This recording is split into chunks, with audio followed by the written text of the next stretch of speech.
السلام علیکم ساتھیوں، کیسے ہیں آپ سب؟ سفر نامہ میں ہم حاضر ہیں ایک نئی ویڈیو کے ساتھ۔ یہ ویڈیو ہے قومی عجائب گھر افغانستان، جس کو فارسی میں موزیم ملی اور پشتو میں دا افغانستان ملی موزیم کہا جاتا ہے۔ اسے کابل میوزیم بھی کہا جاتا ہے۔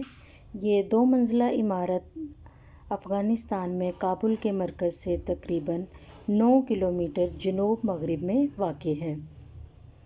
اس میں گھومنے پھرنے کے لیے بہت بڑے سائز کے باغات ہیں، اور جس میں جیسا کہ آگے آپ ویڈیو میں دیکھیں گے کافی بڑے بڑے خوبصورت گلاب کے پھول بھی دیکھنے کو ملتے ہیں۔ کسی زمانے میں اس میوزیم کو دنیا کے بہترین میوزیم میں شمار کیا جاتا تھا۔ یہ 1922 میں بنایا گیا تھا۔ اس سے قبل میوزیم کا ذخیرہ وسطی ایشیا میں بہت اہم سمجھا جاتا تھا۔ اس میں 1 لاکھ سے زیادہ چیزیں ہیں، جن میں ہزاروں سال پہلے سے فارسی، بدھ اور اسلامی خاندان کی چیزیں شامل ہیں۔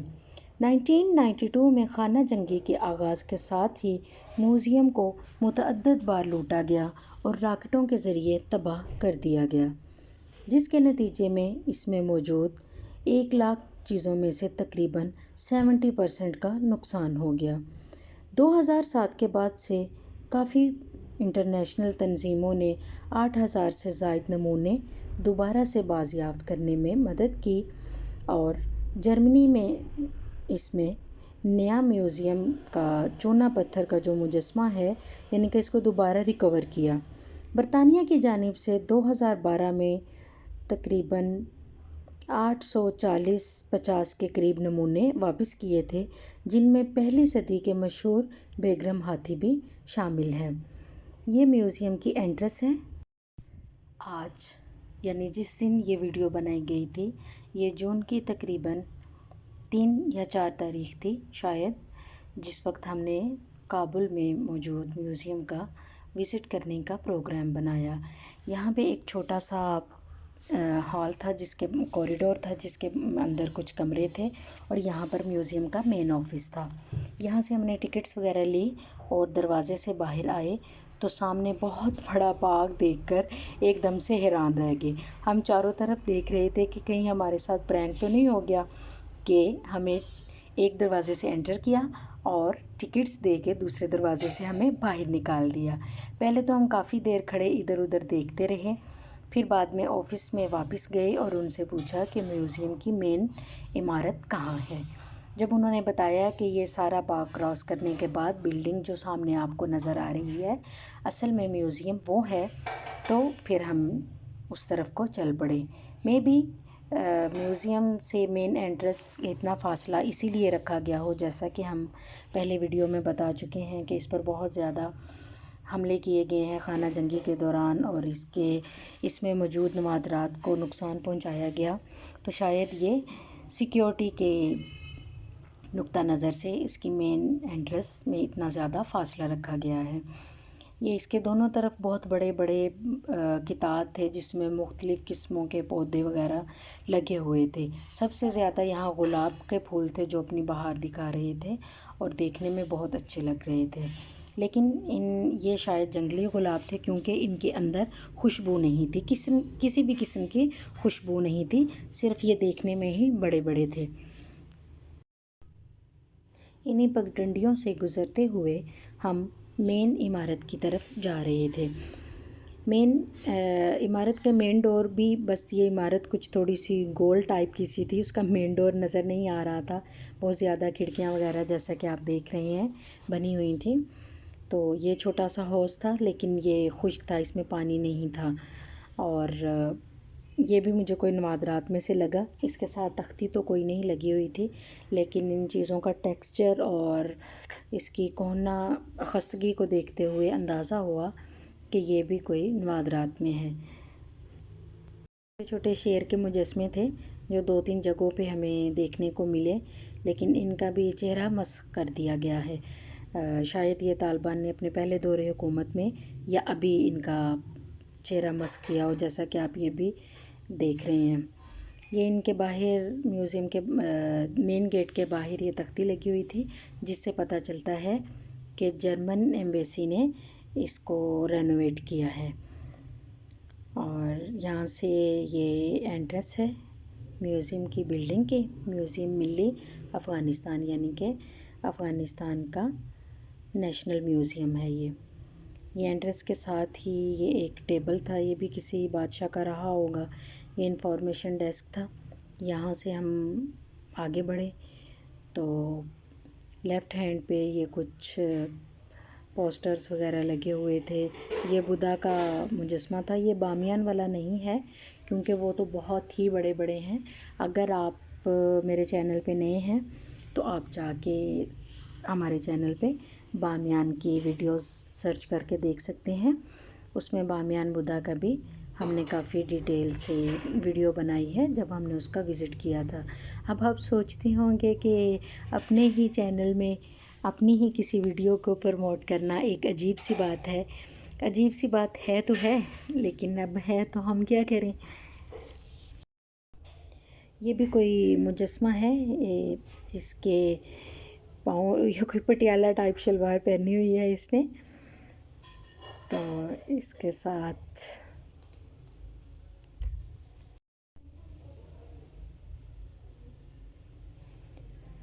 میوزیم جیسا کہ آپ دیکھ رہے ہیں صاف ستھرا تھا، صفائی کا کافی اچھا اہتمام تھا یہاں۔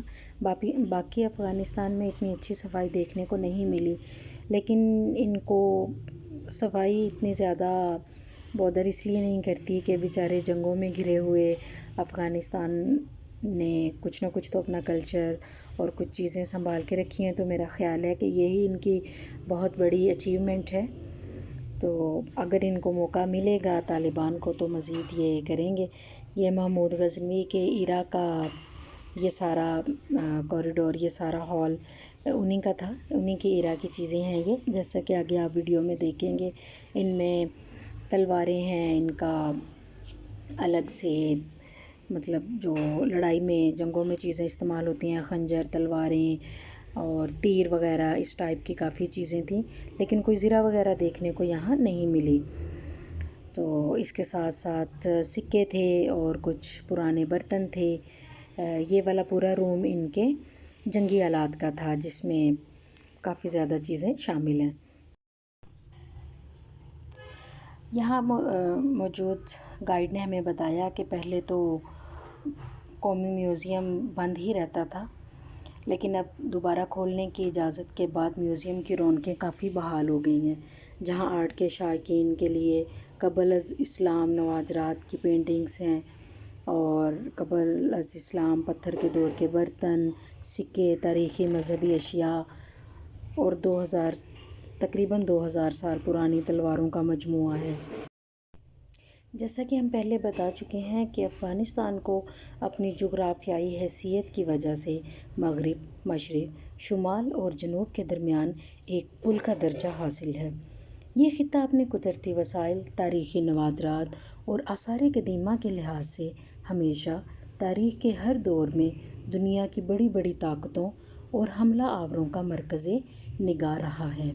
جو بھی یہاں آیا تو کسی خاص عقیدے یا نظریے کو پھیلانے کی غرض سے نہیں، بلکہ افغانستان کے قدرتی وسائل اور قیمتی معدنیات کو لوٹنے کی نیت سے آیا تھا۔ ابتدائی انسانی تاریخ سے لے کر آج تک افغانستان دنیا کی قدیم اور عظیم تہذیبوں اور ثقافتوں کا گہوارہ رہا ہے، جس کے آثار اب بھی کسی نہ کسی شکل میں موجود ہیں۔ آج بھی افغانستان کے مختلف علاقوں اور پہاڑوں میں قبل از تاریخ دور کے غاروں میں رہنے والے انسانوں کی زندگی اور بود و باش کے آلات و اوزار اور دیگر باقیات ملتے ہیں، جسے آثار قدیمہ کے ماہرین نے 50,000 سال قدیم قرار دیا ہے، جس میں اس وقت کے آرٹ اور ہنر کے ابتدائی نقش و نگار، دیگر نمونے، مختلف ادوار کے کرنسی اور پہاڑوں کے مختلف غار پائے جاتے ہیں۔ اسلام کے آتے ہی آرٹ کی دنیا میں نئے نئے تجربات شروع ہوئے۔ کوزہ گری، ظروف سازی کے علاوہ فن خطاطی نے بھی خوب ترقی کی۔ یہاں پر برتنوں کے اوپر بہت ہی خوبصورت خطاطی کی گئی ہے، جیسا کہ آپ ویڈیو میں دیکھ سکتے ہیں۔ 10ویں صدی کے بعد 15ویں صدی میں غزنوی، غوری اور تیموریوں کے دور میں افغانستان کا ہنر اور آرٹ زیادہ تر جاگیرداروں اور امیر طبقوں کے ہاتھوں پروان چڑھا، اور اسی دور میں صوبہ ہرات ہنر اور آرٹ کے حوالے سے دنیا بھر میں مشہور ہو گیا۔ اس سے پہلے یونانی فاتح اسکندر اعظم نے وہاں موجود آریائی تہذیب اور تمدن میں یونانی تہذیب کا رنگ بھر کر دونوں تہذیبوں کی آمیزش کی، لیکن بعد میں بدھزم نے اس تہذیب اور کلچر کا پورا ڈھانچہ تبدیل کر دیا، اور نقش و نگار، تصویر کشی اور مجسمہ سازی میں گندھارا تہذیب ایک منفرد شکل میں سامنے آئی۔ اس کے بعد اسلام آ گیا۔ ہرات میں تیموری خاندان کے دور میں جو فن و ہنر باقی رہا، اس میں ایک فن خطاطی بھی تھا، جس نے 14ویں صدی میں خراسان، ماوراء النہر اور ایران میں بہت زیادہ ترقی کی، جس کے بے شمار نمونے آج بھی کسی نہ کسی شکل میں کتبوں اور کتابوں میں موجود ہیں۔ افغانستان میں فن خطاطی کے اسلوب نستعلیق کو رواج دینے میں میر عماد حسینی، اس کے بعد 19ویں صدی کے وسط میں میر عبد الرحمن ہروی نے اس فن کو بام عروج تک پہنچایا۔ نستعلیق کے یہ آخری استاد، جو ہرات، قندھار اور کابل میں قیام پذیر رہے، 1850 کو وفات پا گئے۔ اس کے بعد ان کے شاگردوں میں ملا محمد حسین، مرزا نجف بہرام اور مرزا جان مستوفی فن خطاطی کے قابل تقلید نمونے تخلیق کرنے میں کامیاب رہے۔ افغانستان کا قومی عجائب گھر، یعنی جہاں ہم موجود ہیں، ابتدا میں کابل میوزیم کے نام سے مشہور تھا۔ غازی امان اللہ خان کے دور میں ارک کے کوٹہ باغچہ کے مقام پر کھولا گیا، جسے بعد میں 1918 کو باغ بالا مانڈی منتقل کر دیا گیا۔ بعد میں میوزیم کے لیے دارالامان کے قریب ایک الگ عمارت بنائی گئی۔ 1919 کے آخری دور میں میوزیم میں 100 سے زیادہ قدیم اور تاریخی آثار موجود تھے، مگر جس وقت افغانستان اندرونی خانہ جنگیوں کا شکار ہوا تو میوزیم بھی اپنوں اور غیروں کے ہاتھوں لٹنے سے نہ بچ سکا۔ سنگ تراشی کا ہنر زمانہ قدیم سے افغانستان میں موجود تھا، کیونکہ پہاڑوں میں قسم قسم کے خوبصورت اور قیمتی پتھر موجود ہیں۔ غزنی کے سفید سنگ مرمر کے نمونے آج بھی موجود ہیں۔ ہرات کے سیاہ پتھر اور ان پر قسم قسم کے نقش و نگار، تحریریں، بعض قبروں کے کتبوں پر سنگ تراشی اور خطاطی کے بہترین شاہکار آج بھی دیکھے جا سکتے ہیں۔ American museum of natural history سے تعلق رکھنے والے چند افراد نے ماقبل تاریخ کے دور کے آثار پر کام شروع کیا۔ 1966 میں بدخشاں کے علاقے درکوہ میں 4 قدیم تہذیبی مقامات دریافت کیے گئے، جن میں تانبے کے عہد کے وسطی دور، پتھر کے زمانے کے آخری دور، لوہے کے عہد و اسلامی عہد اور تیموری عہد کے نادر و نایاب نمونے شامل تھے۔ اس کے علاوہ سینکڑوں کی تعداد میں بدھ مت کی عبادت گاہوں کا سراغ بھی ملا۔ مختلف علاقوں اور پہاڑوں میں کھدائی کے دوران جو بیش قیمت پرانے آثار دریافت کیے گئے تھے، انہیں افغانستان کے قومی عجائب گھر، یعنی جہاں ہم اس وقت موجود ہیں، اس میں محفوظ کر لیا گیا۔ محمود غزنوی نے اپنے دور حکمرانی میں اپنے پایہ تخت غزنی میں قیمتی سنگ مرمر سے مزین ستارہ نما مینار اور عمارتیں بنائیں۔ قدیم تاریخی اور تہذیبی آثار کی بنیاد پر اقوام متحدہ کے ادارے یونیسکو نے ہرات کو یونان کے شہر ایتھنز سے مماثل قرار دیا تھا۔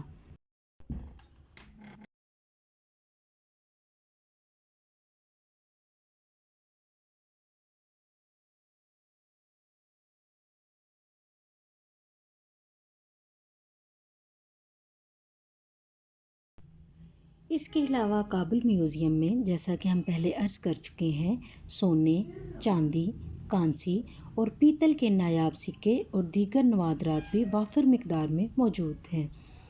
مگر افغان جنگ نے ماضی کے اس قیمتی اثاثے کو ناقابل تلافی نقصان پہنچایا ہے۔ کہا جاتا ہے کہ روسی فوج کے سپاہیوں نے بھی کابل میوزیم سے کئی نادر اشیاء چوری کی تھیں۔ کابل میوزیم میں پڑی ہوئی مورتیاں، مجسمے، سکندر اعظم کے دور سے تعلق رکھنے والے شیشے کے پیالے اور مچھلی کی شکل کی عطر دانیاں، ہاتھی دانت کی مورتیوں کے علاوہ کئی بیش قیمت ظروف موجود تھے۔ افغانستان کے صوبے بامیان میں بدھا کے دو قامت مجسموں سمیت متعدد مجسمے طالبان نے مارچ 2001 میں مسمار کر دیے تھے۔ یہ مجسمے 3 صدی میں تعمیر کیے گئے تھے، جو افغانستان میں موجود بدھ مت کے پیروکار 1000 سال تک رہے ہیں۔ کابل کے نیشنل میوزیم میں تباہ شدہ مجسموں کے چھوٹے چھوٹے ٹکڑوں کو جوڑ کر انہیں دوبارہ سے مجسموں کی شکل دی جا رہی ہے۔ نیشنل میوزیم میں برسوں پہلے کھدائی کے دوران برآمد ہونے والے درجنوں چھوٹے چھوٹے مجسمے بھی موجود ہیں۔ کچھ کو تراش خراش کر بہتر بنایا گیا اور ان میں سے بعض کو نمائش کے لیے بھی رکھا گیا اور کچھ کو اسی اصل صورتحال میں رکھ دیا گیا ہے۔ وہاں بحالی کے منصوبے پر کام کرنے والے افراد کا کہنا تھا کہ سالوں پہلے تباہ شدہ اور 1500 سال قدیم مجسموں پر کام کرنا ایک کٹھن مرحلہ ہے۔ افغانستان میں سال ہر سال سے جاری جنگ کے باعث نہ صرف تاریخی ورثے بلکہ متعدد تعمیرات کو بھی نقصان پہنچا۔ وہاں موجود گارڈ کو پوچھا کہ آیا طالبان کا ان نوادرات کو تباہ کرنے کا کوئی ارادہ تو نہیں؟ انہوں نے کہا کہ یہ تاریخی ورثہ ہے جس سے نئی نسل کو آگاہی ملتی ہے کہ افغانستان کی تاریخ کیسے تھی، اس لیے ہم ان نوادرات کو نقصان نہیں پہنچائیں گے۔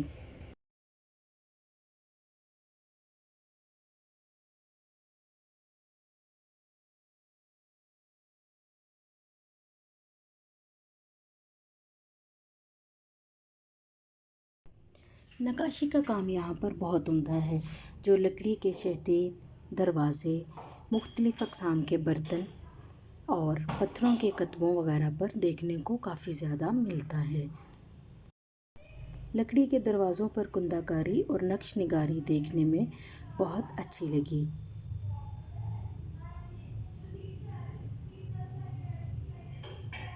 اب ہم بڑھتے ہیں آگے دوسرے کمرے کی طرف۔ یہ کافی بڑا ہال تھا۔ یہاں پر زیادہ تر زیورات اور کپڑے تھے، جن میں سے مختلف مذاہب کے نمائندہ لوگوں کے ان کا لباس وغیرہ، اوڑھنا پہننے کا طریقہ کیسا تھا، اس کی نمائش کی گئی ہے۔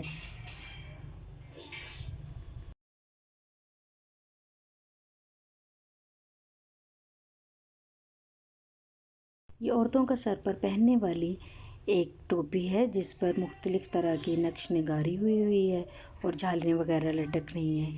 اس کے ساتھ یہ پامپس ٹائپ خصہ ہے اور لانگ بوٹ ہے، یہ مجھے بہت اچھے لگے۔ گرین ویلوٹ کے اوپر تلے اور دبکے کا کام ہوا ہے، تو دیکھنے میں بہت اچھا لگتا ہے۔ اس کے ساتھ یہ شال تھی، یہ سب ویلوٹ کے تھے۔ تو یہ تھی ہماری آج کی ویڈیو۔ انشاءاللہ اس کے کابل میوزیم کے 2 پارٹس ہیں۔ نیکسٹ پارٹ میں ہم آپ کو مزید چیزیں دکھائیں گے۔ تب تک آپ اس ویڈیو کو لائک کر دیجئے اور اگر آپ کو پسند آئی ہے تو کمنٹ کر دیجئے۔ آپ کے فیڈ بیک کا ہمیں انتظار رہے گا۔ یہ کابل میں موجود افغانستان کے شہر کابل میں موجود میوزیم ہے۔ یہ شلوار دیکھیں بہت لمبی ہے، مطلب چوڑی پاجامہ ٹائپ، یہ فراک ہے۔ دیکھنے میں اس پر بہت عمدہ اور نفیس کام ہوا ہے۔ اسی طرح مردوں کے بھی لباس تھے۔ یہ سب چیزیں آپ کو نیکسٹ ویڈیو میں دیکھنے کو ملیں گی۔ تب تک کے لیے اجازت دیجیے، ملتے ہیں اگلی ویڈیو میں۔ اور ہاں، اگر آپ چینل پر نئے ہیں تو چینل کو سبسکرائب کرنا مت بھولیے گا۔ اللہ آپ کا حامی و ناصر ہو۔ بائے بائے، اللہ حافظ۔